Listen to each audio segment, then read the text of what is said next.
Result? না ma'am, আজকে আমি প্রচুর খুশি।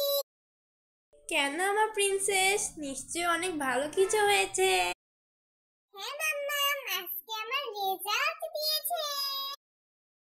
ও, নিশ্চয়ই তুমি অনেক ভালো নাম্বার পেয়েছো। হ্যাঁ ম্যাম, আমি এমন নাম্বার পেয়েছি যে নাম্বারটা ক্লাসের মধ্যে কেউ পায়নি। এই ব্যাপার, তাহলে তোমার মার্কশিটটা দিয়ে দাও।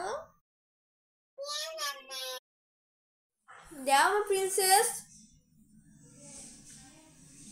এখানে মাত্র তুমি 0.0 পাইছো? হ্যাঁ হ্যাঁ ম্যাম, আমি 0.0 পাইছি, যেটা ক্লাসের মধ্যে কেউ পায়নি। আচ্ছা, আমি আমার রুমে গেলাম গেম খেলতে। আচ্ছা, আমার প্রিন্সেস 0 কিভাবে পাইলো? এখন তো বলতে হবে ডার্লিংকে।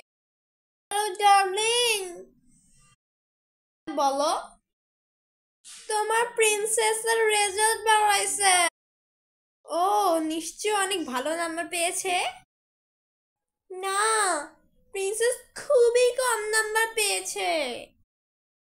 বলো কত নাম্বার পেয়েছে? তখন থেকে বলতেছো কম নাম্বার পেয়েছে, কম নাম্বার পেয়েছে। বলো। প্রিন্সেস মাত্র 0 পেয়েছে। কি? ওকে আমরা 21টা প্রাইভেট দিছি 20 লক্ষ টাকার, তারপরেও ফেল কিভাবে হইল? প্লিজ ডার্লিং, প্রিন্সিপালকে টাকা খাইয়ে দাও না। টাকা খাইয়ে আমার প্রিন্সেসকে অন্য ক্লাসে তুলে দাও না। দিতে দিতে ও একদম নষ্ট হয়ে গেছে। আচ্ছা, তুমি যেহেতু এত করে বলতেছো, আমি প্রিন্সিপালকে টাকা খাইয়ে ওকে সামনের ক্লাসে উঠায় দিব। হ্যাঁ ডার্লিং, তুমি খুবই ভালো। আমি চাই যেন প্রিন্সেসের খুশি কোনোদিন নষ্ট না হয়। আমি তো এটাই চাইছিলাম। আমি জানতাম আমার খুশিতে মামুনি দুর্বলতা। আমার রেজাল্ট। এই ঝাড়ু দিতে দিতে আমার পিঠটা লাগিয়ে গেল। তোমার মেয়ে রেজাল্ট কি? আমার ছেলে তো পাস করছে। যাই দেখো তোমার মেয়ে কি রেজাল্ট করছে। তোর রেজাল্ট বেরাইছে না?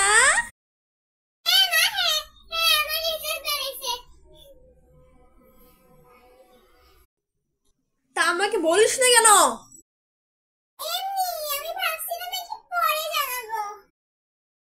এখন রেজাল্টটা দে। দে। তুই গণিতে ফেল করছিস কেন? এখন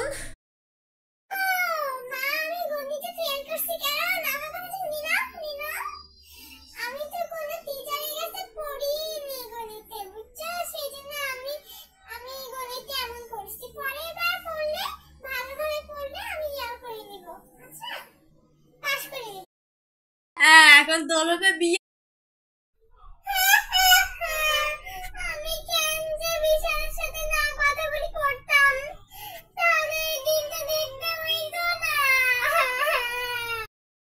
ভাবি, ছেলের বয়স কত আর কি কাজ করে? ও, ছেলের বয়স 40 বছর আর মেথর। পান খা। না না না, আমি খাবো না। কি অদ্ভুত ফ্যামিলি এদের।